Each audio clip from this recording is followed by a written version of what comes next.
segera pasti datang Tuhan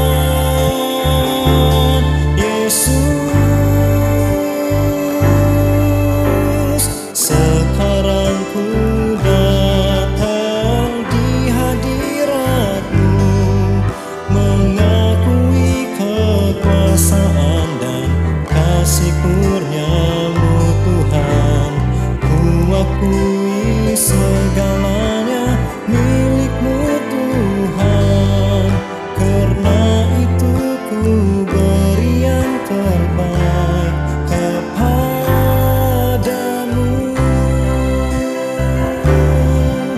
Karena bagiku Tuhan pertama, ku kan pergi. Karena bagiku Tuhan pertama, ku kan pergi.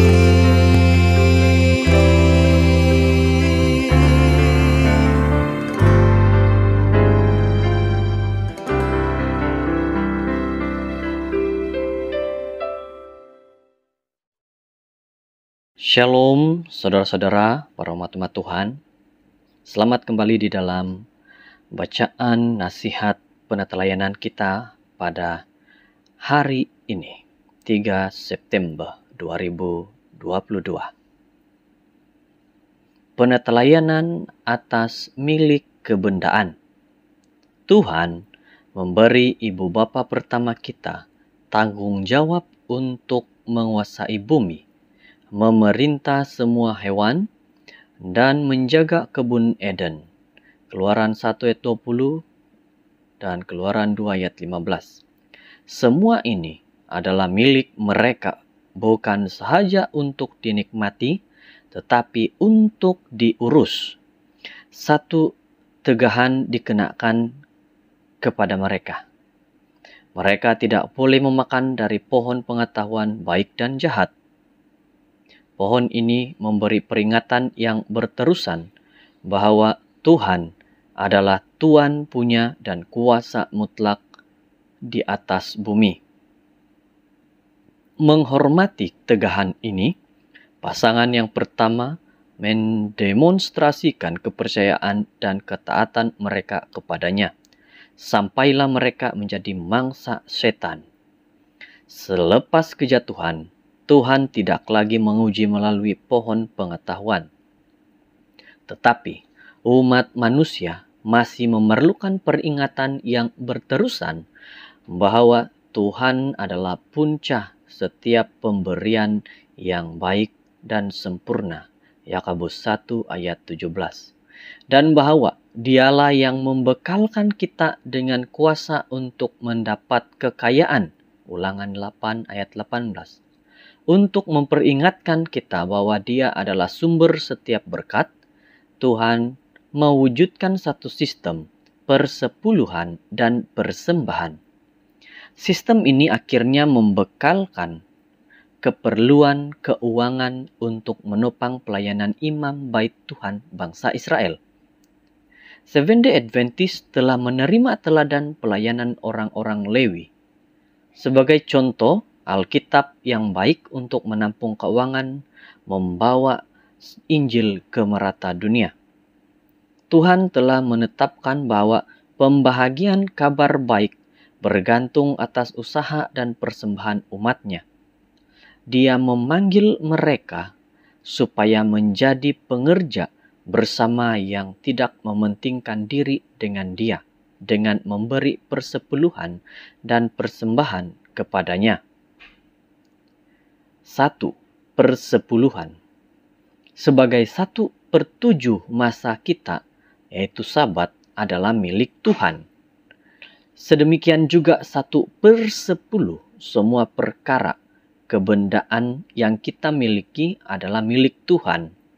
Alkitab memberitahu kita bahwa persepuluhan ialah bahagian suci bagi Tuhan, melambangkan hak milik Tuhan atas semua perkara. Imamat 27 ayat 30 dan 32. Ia harus dikembalikan kepadanya sebagai miliknya. Sistem persepuluhan adalah indah dalam kemudahannya. Kesamarataannya dinyatakan dalam tuntutan yang seimbang terhadap orang kaya dan orang miskin. Mengikut kadar sebagaimana Tuhan telah beri kita atas penggunaan hak miliknya. Maka kita juga harus mengembalikan kepadanya persepuluhan. Apabila Tuhan meminta persepuluhan, Maleakhi 3 ayat 10, Dia tidak merayu kepada kesyukuran atau kemurahan hati. Walaupun kemurahan hati harus menjadi sebahagian daripada semua yang kita tunjukkan kepada Tuhan, kita mengembalikan persepuluhan karena Tuhan telah memerintahkannya. Persepuluhan kepunyaan Tuhan, dan Dia meminta supaya kita mengembalikan kepadanya. Contoh-contoh pemberian persepuluhan. Memberi persepuluhan adalah amalan yang diterima di merata Alkitab. Abraham memberi Melkisedek, imam Tuhan yang maha besar, 1/10 daripada segala harta benda itu. Kejadian 14 ayat 20. Dengan melakukan sedemikian, dia mengakui Melkisedek sebagai imam Tuhan dan menunjukkan bahwa dia biasa dengan institusi yang suci ini. Rujukan yang biasa kepada persepuluhan ini menunjukkan bahwa persepuluhan, memberi persepuluhan adalah adat yang telah mendapat kedudukan pada zaman yang awal itu. Ternyata, Yakub juga memahami syarat-syarat persepuluhan. Sebagai bawahan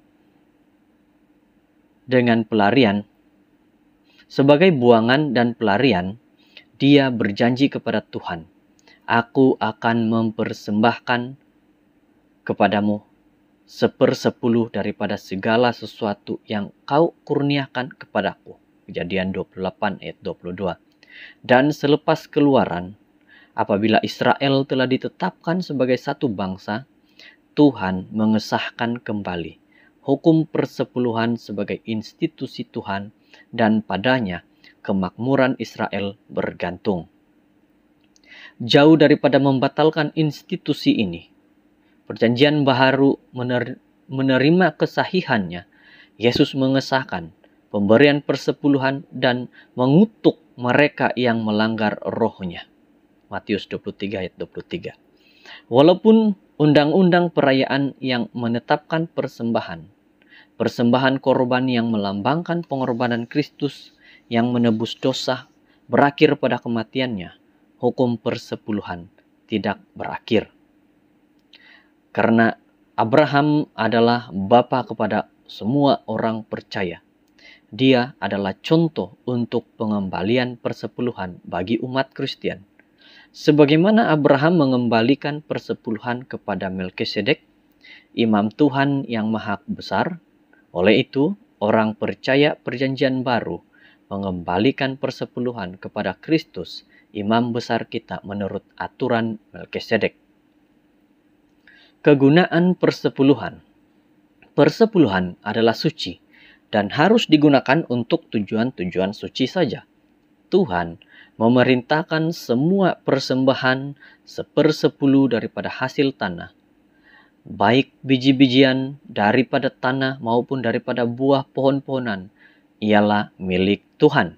Itu ialah sebahagian suci bagi Tuhan. 1/10 daripada kawanan lembu atau kawanan domba harus menjadi persembahan suci bagi Tuhan. Imamat 27 ayat 30 hingga 32. Bawalah seluruh persembahan 1/10 kamu ke dalam perbendaharaan. Dia berkata, supaya ada makanan di baitku. Maleakhi 3 ayat 10. Di Israel, persepuluhan digunakan khususnya bagi orang-orang Lewi yang tidak mendapat bagian keturunan. Harus menggunakan semua masa mereka dalam memupuk perbaktian Israel, bertugas dalam kemah suci, dan mengajar umat Tuhan dalam hukum Tuhan. Bilangan 18 ayat 21 hingga 24. Selepas penyaliban, apabila peranan pelayanan suci Lewi berakhir, persepuluhan masih digunakan untuk menanggung pekerjaan gereja Tuhan. Paulus menggambarkan prinsip ini dengan melukis persamaan di antara upacara kelewian dan pekerjaan Injil yang baru didirikan. Dia menyatakan, kami telah menyemai benih rohani dalam hidupmu. Memang patutlah kami menuai sedikit hasil kebendaan daripadamu. Jika orang lain berhak mengharapkannya daripadamu, bukankah kami lebih berhak lagi? Kamu tentu tahu bahwa orang yang bekerja dalam bait suci menerima makanan dari bait suci. Orang yang bertugas mempersembahkan korban di atas mezbah menerima sebahagian daripada korban itu. Begitu jugalah Tuhan telah menetapkan bahwa orang yang menyampaikan Injil harus menerima nafkah daripada kerja itu. 1 Korintus 9 ayat 11 hingga 14. Anggota gereja oleh demikian harus membawa dengan rela persepuluhan mereka ke dalam perbendaharian, supaya ada makanan di baitku. Maliaki 3 ayat 10. Dalam perkataan lain, supaya cukup sumber keuangan dalam gereja Tuhan untuk membekalkan nafkah bagi pekerjanya dan untuk membawa terus ke depan jangkau Injil. Itulah bacaan kita pada hari ini. Tuhan pertama, ku kan pergi. Tuhan memberkati.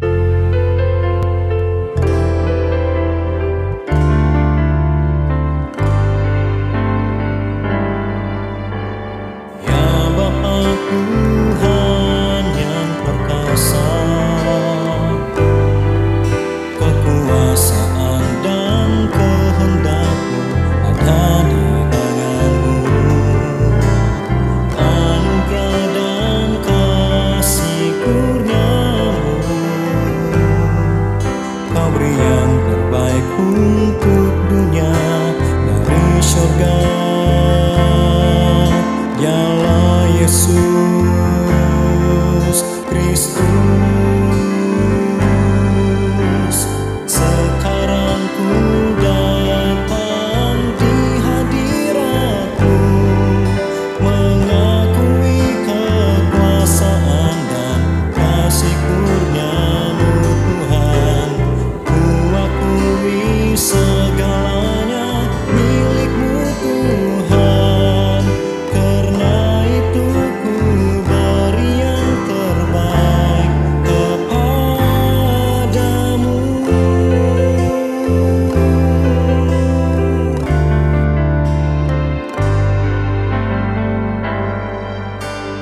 Ya Bapa Tuhan pelindungku,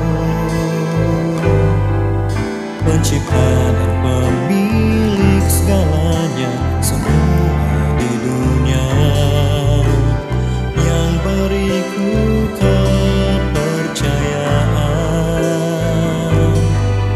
mengurus dan menggunakannya sesuai rencana-Mu,